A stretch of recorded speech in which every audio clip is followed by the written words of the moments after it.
Justin Urbina. And I'm Viviana Navarro. And you're watching NBC News.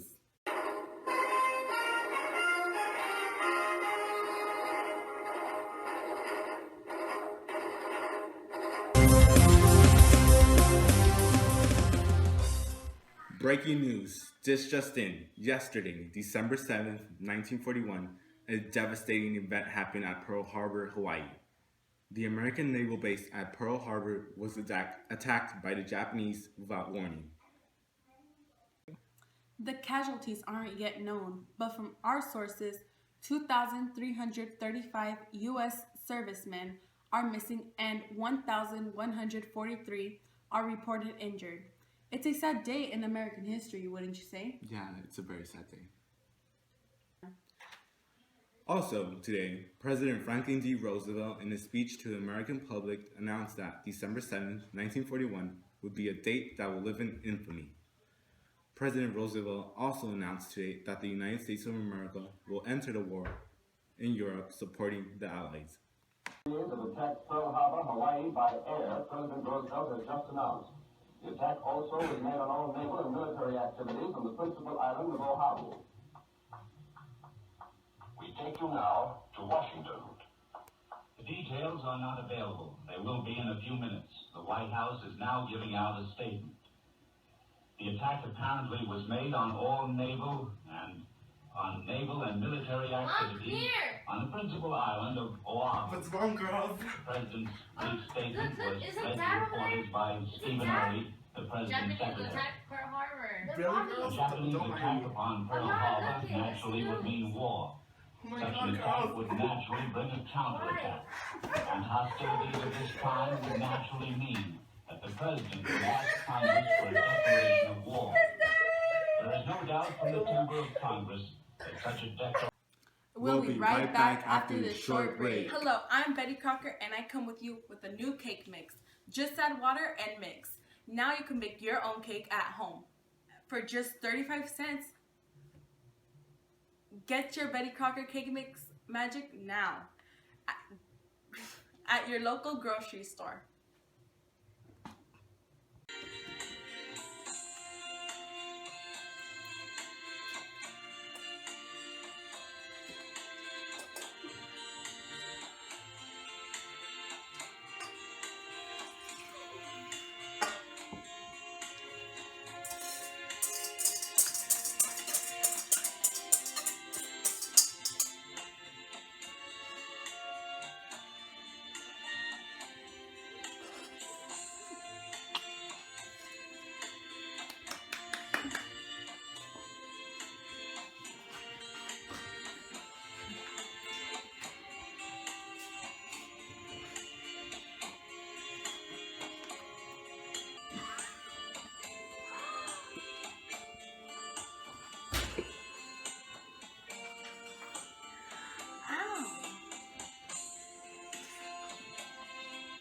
I told you it was magic.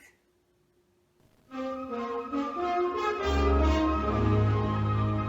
we're back. On other news, there was a new top secret project being developed. And the project was the building of the first atomic bomb.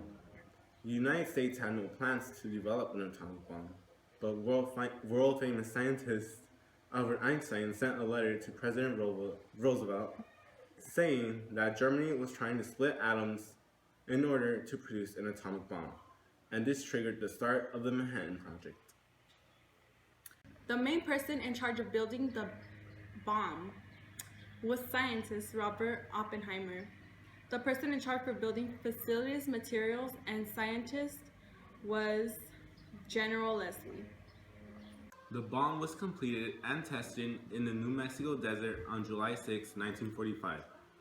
And the decision had come for President Harry S. Truman to authorize the bomb's use on Japanese targets. Truman finally came to the conclusion to use the bombs of Japan. The bombs were used on Hiroshima and Nagasaki. The use of the bombs ended World War II with Japan. That's all. Today, Democrat U.S. President Franklin D. Roosevelt was reelected in his fourth term in office, making history. As all of you may know, Roosevelt won his fourth presidency in November 7th, 1944, by handily defeating his opponent, Thomas Dewey. Due to World War II not being over, the American citizens didn't want to change presidents in between a war. Sadly, only Roosevelt lived to last 13 years in office as president because he died of a massive cerebral hemorrhage at Warm Springs, Georgia in April 12, 1942. Roosevelt's unparalleled 13 years in office led to the passing of the 22nd Amendment, just recently passed.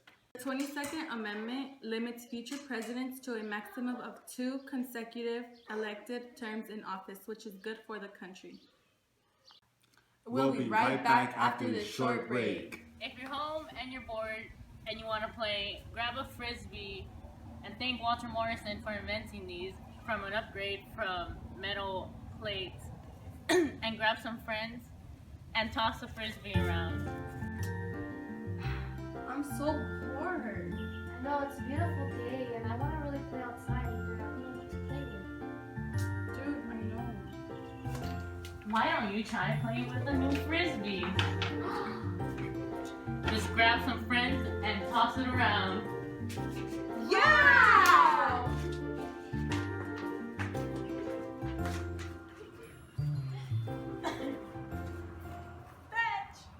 And we're back.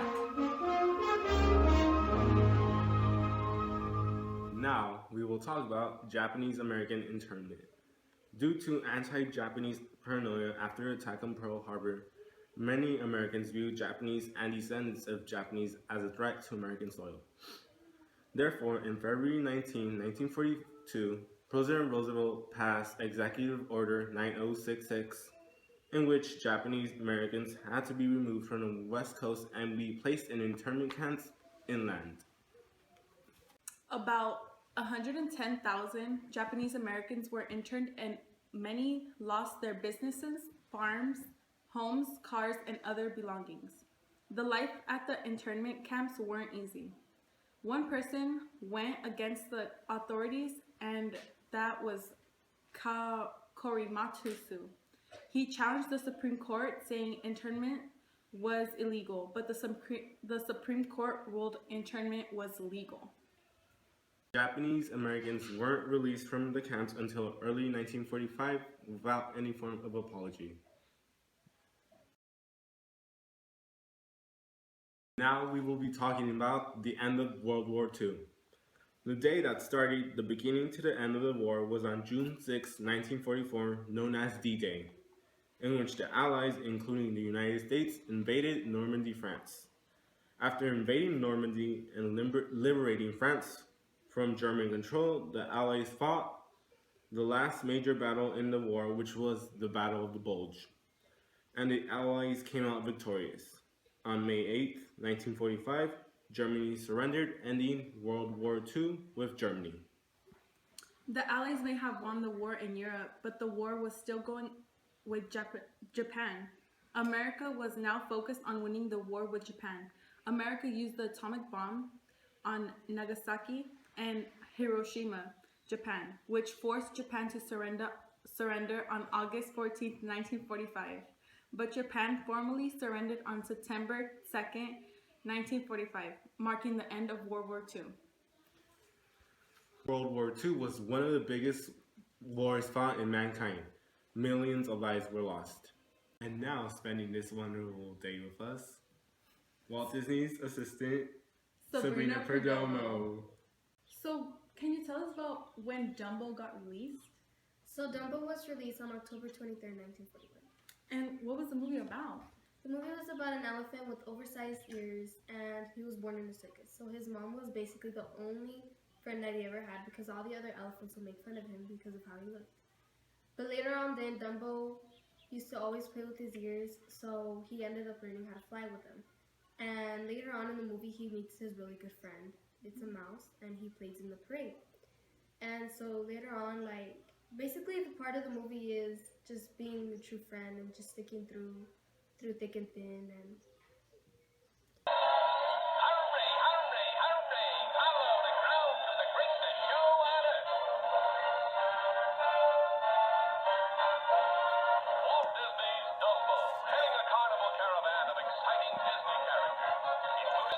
Dumbo brings you a trainload of exciting new characters. Wild animals, ferocious beasts, thunderous pachyderms, jungle giants. Casey Jr., the train with a personality. But are not the most delightful Disney sequence you've ever seen, the Parade of the Pink Elephants. See Dumbo's magnificent fall to fame, the most sensational climax ever filmed.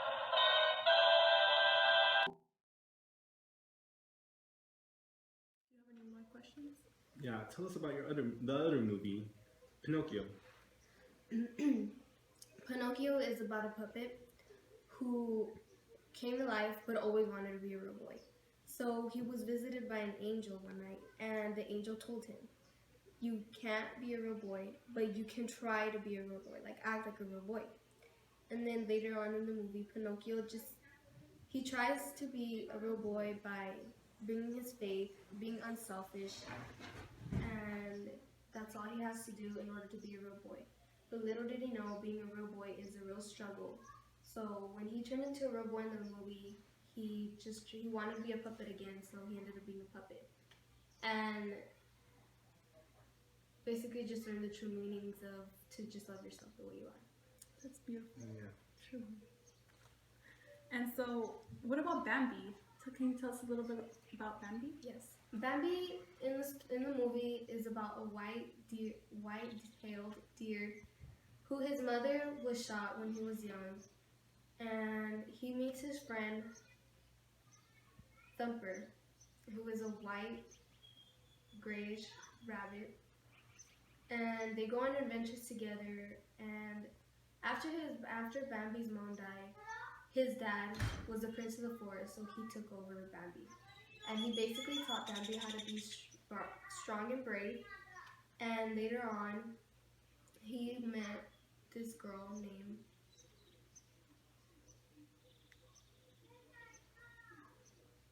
he just met a girl, a white-tailed girl. And later on, she ended up, during the movie, this fire catches and he tries to save her. He basically saves her life. And so later on at the end of the movie, Bambi's a dad with two. Okay. How will these movies teach children morals? They'll teach the children morals by not lying to your parents, loving yourself for who you are, and don't care what other people's opinions mean to you, but other than yours. And they teach you to fight for your true love and to stay strong and brave through any obstacle. That's beautiful, isn't it? Yeah. So they're really, you can watch them. They're really good. Thank you. Thank you. It was nice interviewing you. Yeah, thank you. Hope you have a nice day. You too. Thank you. You're welcome.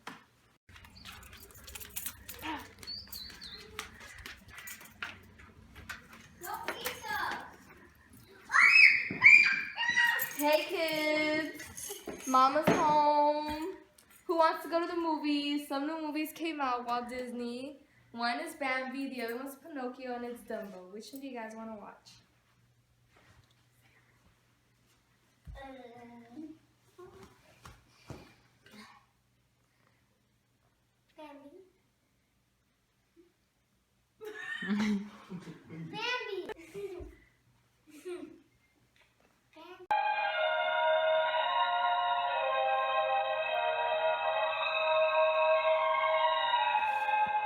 Walt Disney, the world's greatest storyteller, brings the world's greatest love story to the screen. Bambi, the story that proves that love can be loaded with laughs. Well, what's the matter with that? Well, love comes to need heroism and fearlessness.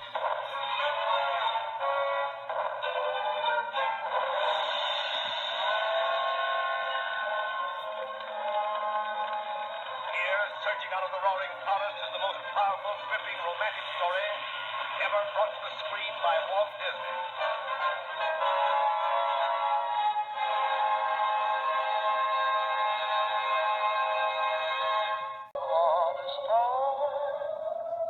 He's only a little boy, made of wood. One new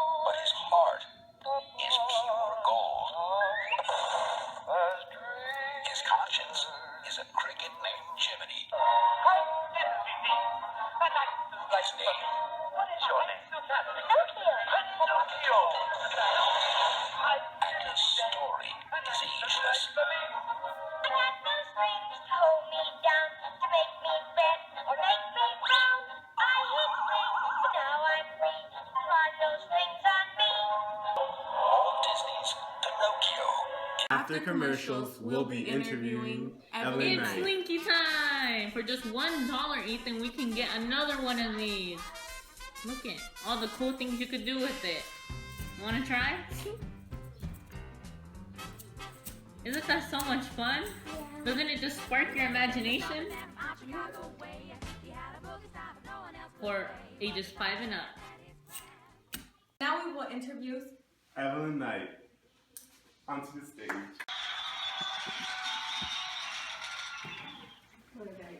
Hey! So how did you come up with the song Little Birdie Told Me? Well, when I was a young girl. Oh, here, take it back. Okay. Well, when I was a young girl, I would go outside and just watch little birds. And then, I don't know, like, my mom always told me a story about the little birdie told me. And when I was growing up, a bunch of people would always tell secrets and be like, oh, little birdie told me this and that. And I kind of like, I don't know, like, I just started writing a song and then it just became a great hit.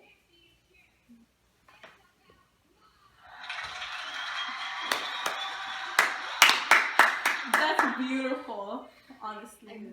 Do you want to sing us your hit song? Do you really want me to? If the only if the audience applauds it. I think they want to hear. I'll sing a little bit. Okay. And we'll go off to the sideline so you can sing. Oh.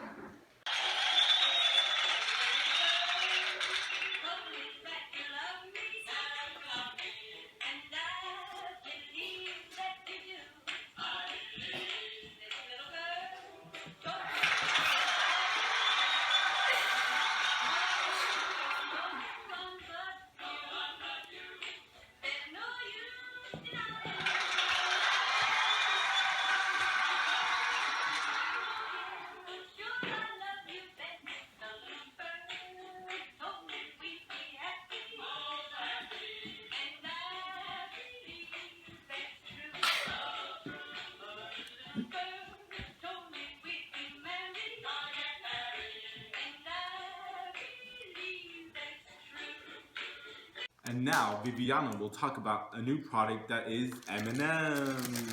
The M&M's were invented by Forrest Mars in 1941.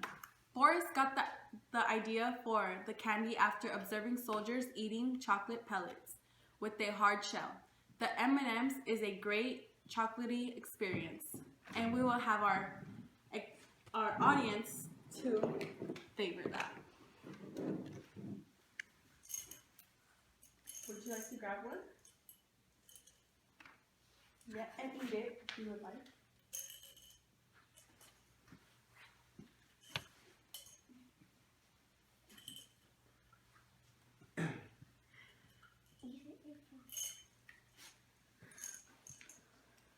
Do you guys like them?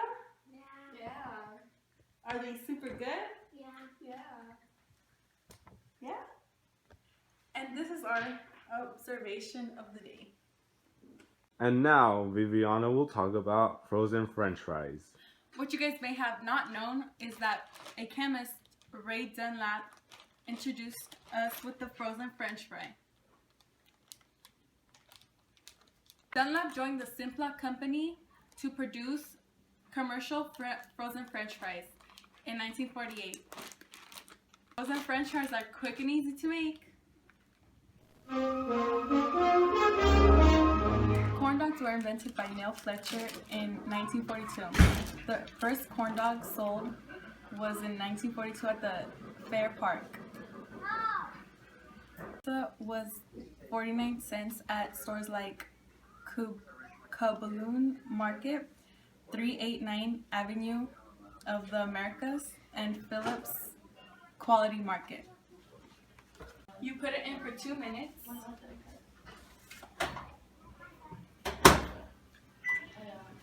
wait for it to cook. So once it hits 2 minutes, you take it out of the microwave. Make sure to close the microwave. Is it good? Take a piece. Your pizza should be ready.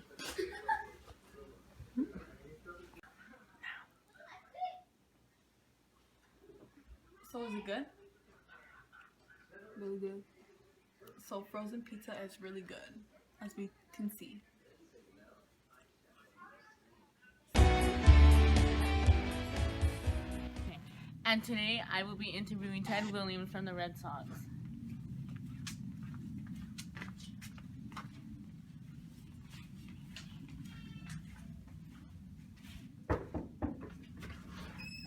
Hello. Hi, nice to meet you. Nice to meet you.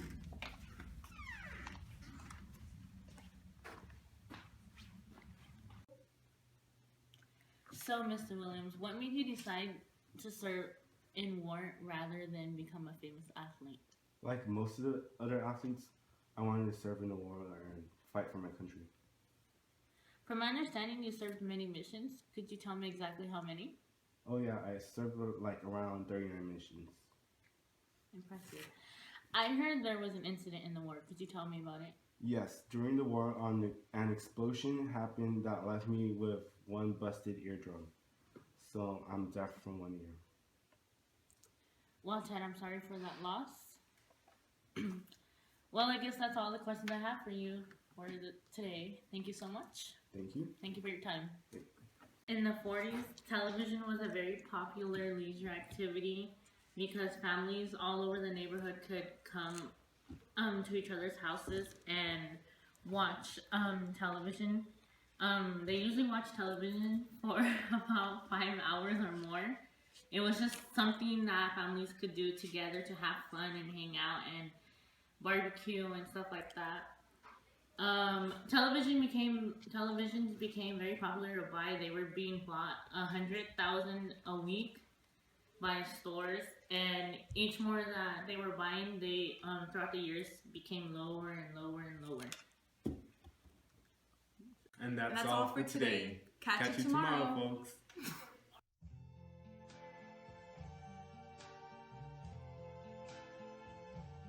I see trees of green. And now we'll interview Sabrina Perdomo.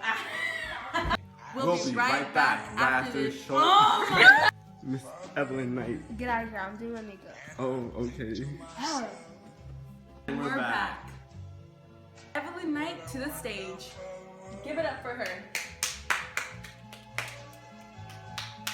Here you go. Such an audience, such an audience. I know. Clouds of white, the bright blessed day. Dogs say goodnight, and I think to myself, what a wonderful world.